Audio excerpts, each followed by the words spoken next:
discussions. Let's start our discussions this morning. Last time we defined international trade. Then we actually said that it is trade to do with the international, of which we are looking at the global trade, where you have got the buying and selling transactions or the exchange of goods and services, but now across national, across borders. That's what we actually said last time, definition of international trade. And then we had to look at benefits of international trade. That again, international trade has got a lot of benefits, because we are looking at countries engaged themselves in trade, whereby they are able to promote their country, their GDPs. And again, not only that, we actually said another important of this international trade is that it promotes employment, because people who have been traveling abroad doing trade, sometimes they can be there and seek job opportunities or seeking jobs. So that's what we have been looking at. Then we had to look at international trade parties, that in most times when we are looking at this trade, we are saying that the party depends on who trade to whom. So if you, for example, Malawi, you want to trade with those people from United States, there are special parties that have to be followed. In other words, first of all, you have to explore if commodities that you need are there, and then if you know that they are there or you can trade, then it's very simple. So you have to define, at least you have to look at those parties. And then again, we had to look at several issues last time, but today I wanted to look at something which is another area of interest, and that is theories of international trade. So we are looking at theories of international trade.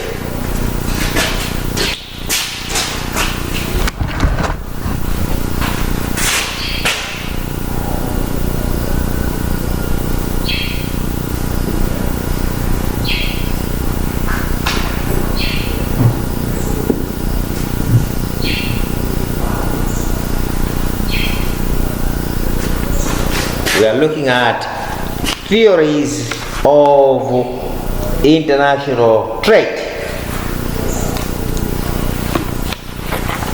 I will define what a theory is. After defining the theory, then I will tell you the theories that you have to learn, because there are so many theories to trade. But there are specific areas that you have to know, you have to learn. Not all the theories. So we have to look at the theories to trade. You see, when you are looking at trade, when you are trading, you are engaging several people of different races, different ethics. That's trade. When you are trading, like if you want to trade, you want to engage yourself in trading in Japan, it means that you meet those Japanese people. They have got their own culture, their own ethics, their own whatever.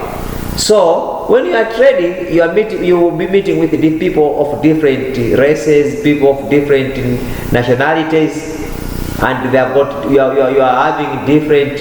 They have got different cultures,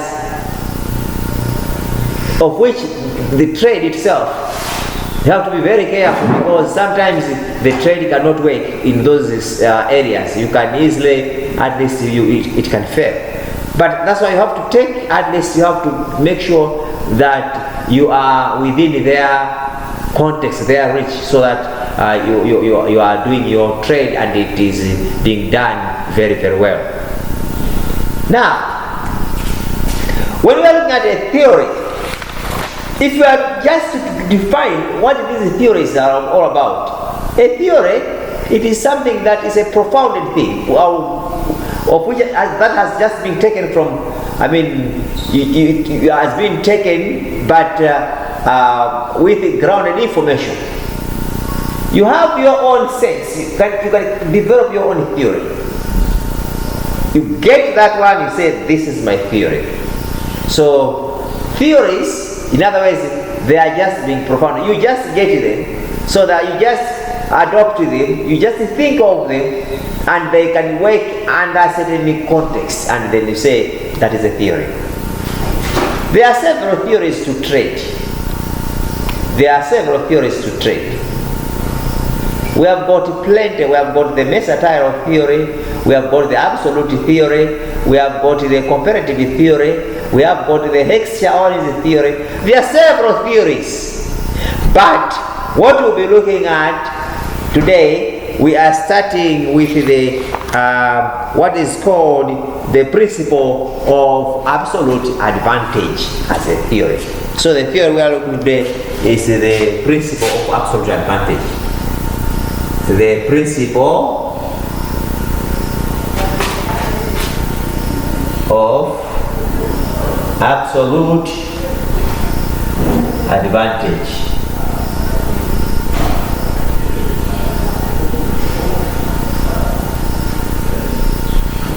When I say something about a theory, what has to come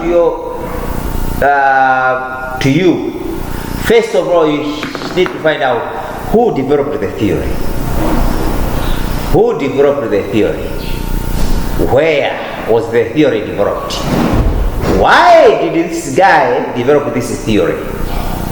What is the aim of this theory? Did the one who developed the theory achieve the objectives of the theory? Because actually, you can develop your own theory. After some time, someone can say, no, I think based on the theory that this guy developed, it's not working.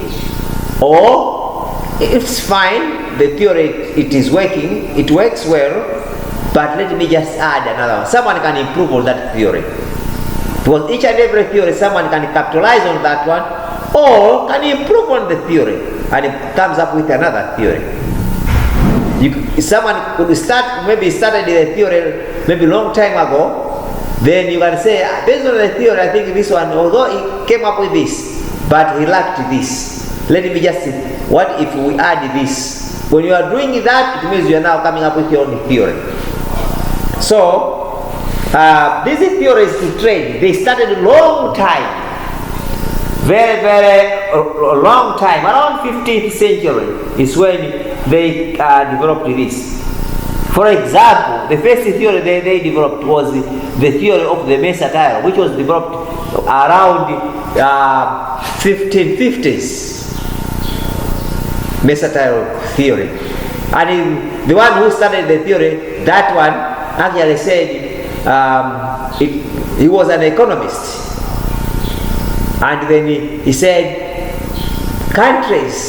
for countries to be rich, they have to accumulate wealth in form of gold. That was by then. It was around 1550s. Long time ago. And then he proved his ideas, and he noticed that to him that was correct. Of which is correct by then. Because for that time, for countries to be a country, it had to accumulate wealth in form of what is called gold. Therefore, the Mercantile, of course, by that time proved that the theory worked. Of course, within that theory, he had other shortfalls within the theory. In other words, there were other areas that were supposed to look into consideration. That is not only accumulation of wealth, but there must be again trade surplus, I think, for someone for trade to do well. Because this guy was always saying, for a country to be a country, if, for example, Malawi to be rich, they have to have gold, they have minerals, something like that one. Of which that is very true. But again, what he lacked that sometimes there must be other surplus that has to be there. And again, for that to happen, for gold to be accumulated, there must be that government intervention. You can have gold, but if the government is not intervening on that one, if there are no policies, that's another problem. He forgot those areas. But what this guy is saying, for a country to be a country, one has to accumulate, it needs to have wealth in form of gold. But he did not look at other conditions, other aspects, other factors. He actually only looked at that gold, but look at other factors that are there. He failed to look into those ones. That's why his theory, though it worked, but could not even succeed. Hence, another guy came in, and then this one now is the principle of absolute advantage. The principle of absolute advantage theory is coming after the first theory. Remember, these are theories to trade. The one who started this, again, was an economist. This one was started by an economist by the name of Adam Smith.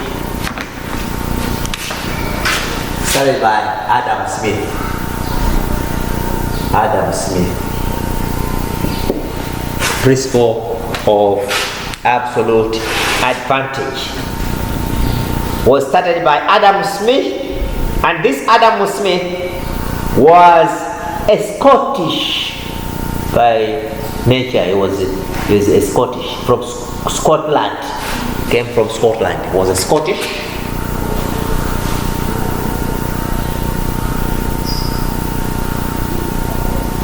From Scotland, and was an economist. In other words, he studied the economics. He started his work. He developed this theory in 1776. So he developed the theory in 1776, long time ago. You see, Mercantile, that was in 1550s, but this one came all the way for someone after years, decades of years. And then Adam Smith is coming in and saying, this guy, Mercantile, I think his theories is not working at all. Let me bring my own theory. And he called that as an absolute advantage. Absolute advantage.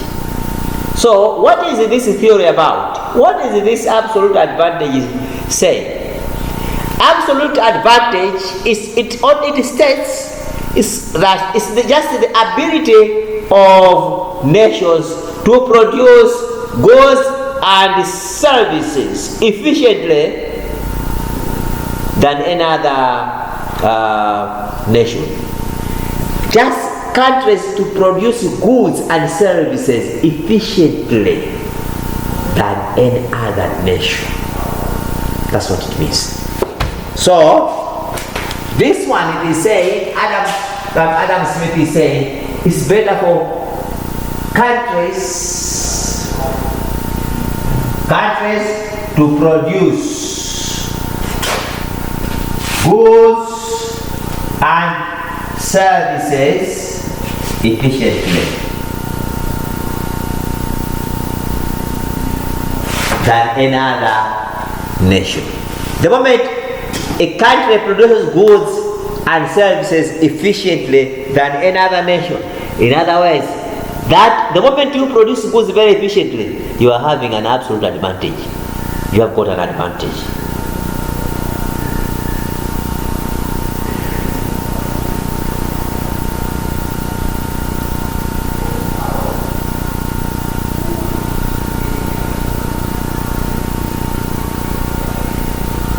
What they are trying to mean here is that what is looking at this guy when he says countries to produce goods and services efficiently than another nation. What he is looking at is looking at output. That's the only thing. What he is looking at here is just output. It's just looking at output. If you look at the whole statement today, it's not mentioning about anything, but it's just the center is the output. For countries to be a country, for a country to do very well, it has to make things very efficiently. In other words, the output has to be a recommended output. The output, desirable output, an output of which may be desirable. That's what he's trying to say here, this guy. So, he's looking at output, and in other ways that countries can produce goods, and in order to have, at least it has to have that output. And then, of course, though he's talking about output, because the output of production of goods and services, you have to consider again the input. Remember that when you are producing goods, so you have got what is there are processes that you have to use. So what you have to do is something like this. You have these as the resources. You have the resources here. So you have resources, and out of resources, you have something there. You have what is called a process here. You have what are called processes, and then from the process, you have the materials that are coming in. In other words, when you look at this is the resources, you are looking at this as the input. So you have the input as the raw materials and what, everything. They are the input. And then this input process, and then you have what are called the output. Output are those products. The product, these are the products, in other words. So this guy, the principle of absolute advantage is saying it's better to produce goods efficiently based on the output. Because the output is the one that people will look at. People will not be looking at the input, they will be looking at the output. I'm going to give you an example. You are here at the university. People are not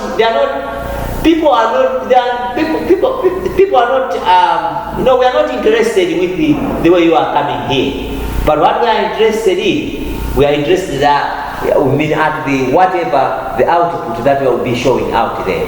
That's the most important thing. The first part there, we have no problem. Whether you be coming to school, you are not going to come to school, whatever you be doing, we are not interested in that. But what we are interested, we are interested with the output.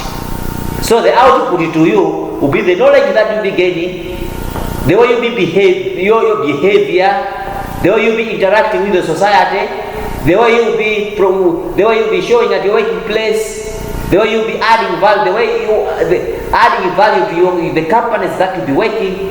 That's the output that is recommended. That's what Adam Smith is saying. Adam Smith is not looking at whatever you are putting it here. He's not looking at whatever you are looking at there. He's not looking at wheat. He's not looking at sugar, wheat, whatsoever. No. But what he's looking at is not bread, because the output is bread. Wheat, whatsoever is there, but what is coming out there, that's the output. People, your parents are able to give you fees. They are paying money. Right? They are not interested with that money. Parents are not interested with that money. But what they are interested, that you have to be self-dependency after some time. You have to depend on your own. That's the output that is saying. So this guy is looking at that. He's saying, yeah, apart this guy, the Mesatero is talking about that countries have to be, for countries to be very rich, they need to have gold, of which is true. Countries to, let's say South Africa. South Africa is a richer country. You can't compare South Africa to Malawi. South Africa is a little bit richer. South Africa is rich. Let's be very frank and honest here. South Africa, you can't compare South Africa to Malawi. South Africa is rich. Zambia, you can't compare Zambia to Malawi. Zambia it's a little bit richer than Malawi. But now, if you look at what is making Zambia to be a little bit richer, they have got my minerals, copper, belt, what. They have got, those are our friends that are having my minerals. And if you know, we don't have not even a mineral. We can have a mineral, but we are taking this. We are selling our minerals to these guys, other people who are coming to exploit us. You see, that's why we are still be poor and poor and poor. What Mesatero was saying was true, but this guy said what this guy is saying is true. But the most important thing, why can't I bring my own theory? And he called this theory as an absolute advantage. He said for a country to have an advantage over the other country, we have to look at the output. What is this output? So he's talking about the output in the form of that. Say whatever you are producing, but what things are you bringing in? The output is that output is the one that can bring in more money. The output is the one that can bring more money. So that's what he's talking about here. Right? Now, this guy,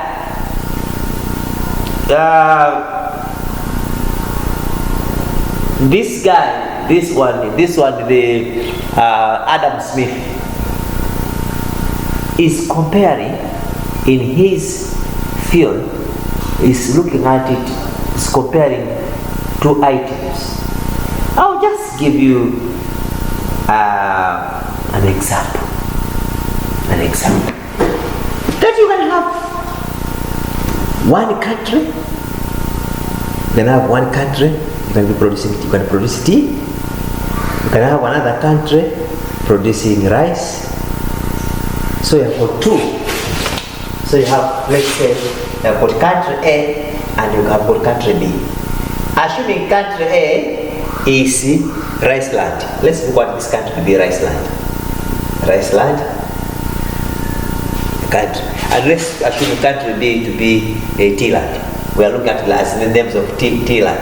Assuming that these are names of countries. Rice land to tea land. Right? Commodities that country A and this one is producing. This one is producing rice. And that one is producing tea. If you look at that. Let's say rice and tea. Right. This rice land can produce more rice. It is possible to produce more rice. And it is possible to produce less tea. This one can produce more tea and less rice. It depends. But what this guy is saying, what is important? There are these two countries, they are producing different items. This one has produced an item, the other one is producing another item. What is important there is the output of that one. If, for example, you are selling rice, assuming Malawi were producing a lot of rice, what is the output? If we export, will our friend out there accept our rice? If the output is going to be very well, then that's fine. So it's looking at that one by comparing the two items. Then this one, this tea land, the tea land is producing tea and is producing rice. But now, what it is doing, it is engaged itself more on tea than on rice. It has to make sure that the output for tea has to be that recommended one. In other words, what is trying to mean this guy is saying, whatever you are producing in a country. Like in Malawi, our major crop that we export is tea. Tea is the only crop. Long time we used to export tobacco, but now tobacco seems to now to cease, to stop, just because of other conditions. Hence, now we are still on tea. Now, the fact that we are on tea, we have got other crops like maize. We have got other crops like cotton, whatsoever. But though we are looking at tea, we go for what tea brings to the country. The fact that we know that tea brings a lot of money to the country, we engage ourselves to tea. We take tea to be number one. Therefore, it's better you look at something based on the absolute advantage. The advantage of that thing over the other. You can have 1, 2, 3, but choose the best. You can have 3, 4. You can have 4 friends, 3 friends, but choose someone who is the best of all. And is that what you say? But this one is the best. So if you look at these countries, they can produce rice land can produce rice tea, but because it is engaging itself with rice, why it has just to spend much of its time on rice. If you look at this one, tea land is producing rice and tea, but because it is engaging itself in tea, therefore it has to promote tea than rice. That's what it means, absolute advantage. You need to have one compare. In other ways, where there is an absolute advantage, what Adam Smith is saying, you compare two things, you compare things, you compare this to that. Which one do you think that it can go? I can take this one, or I can promote this one. Although you can't leave the other one aside, but at least take the one that you know that the output is very well, and then it goes on and on. That's what absolute advantage is saying. So,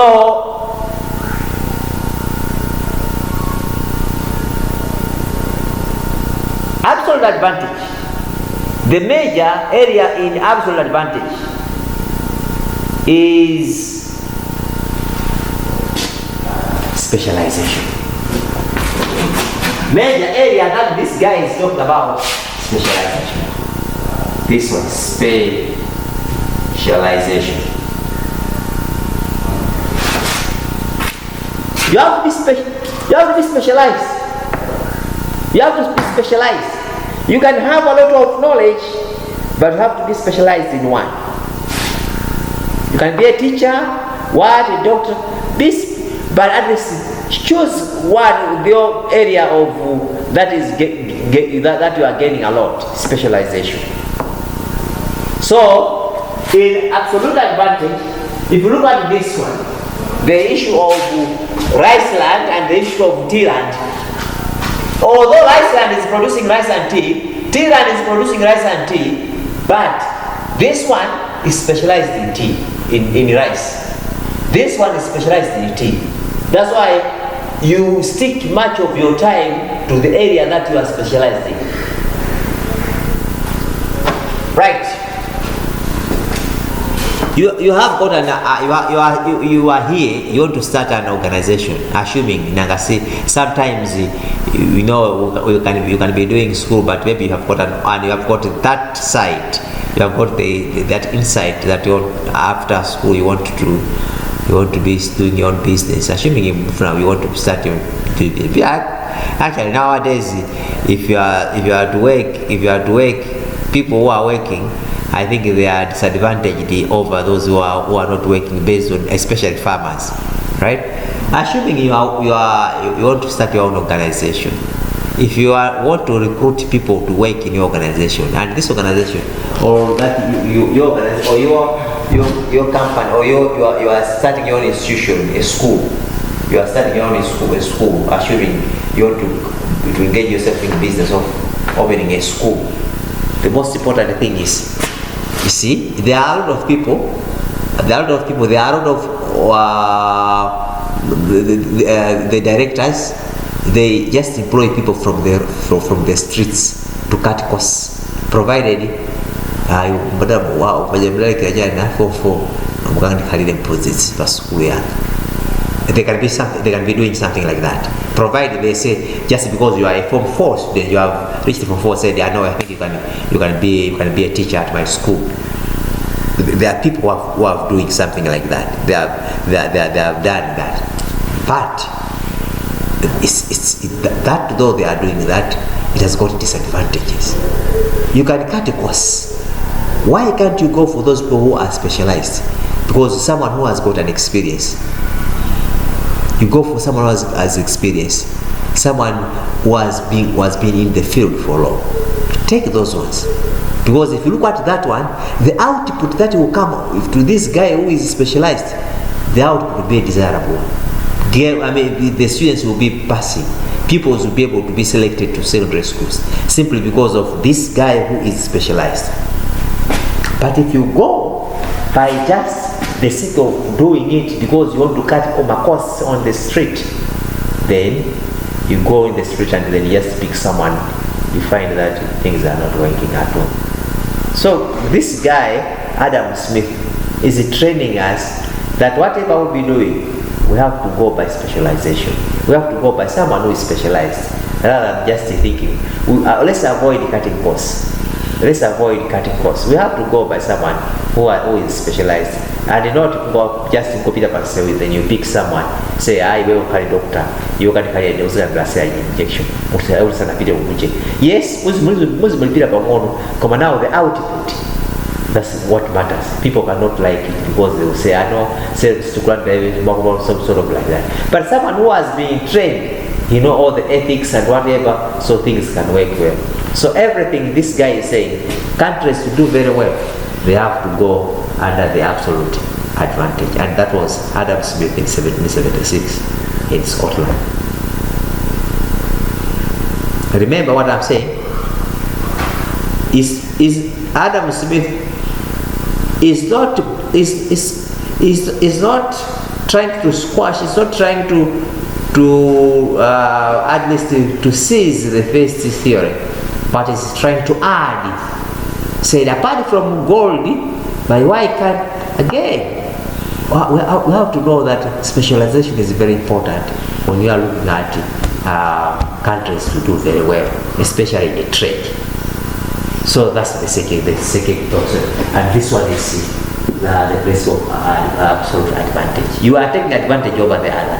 In other words, this one is taking advantage over tea. Rice is taking advantage over another. You have got this too. It's taking advantage over the other. That's why I have got that. Before I go to the second theorem, do you have the theory?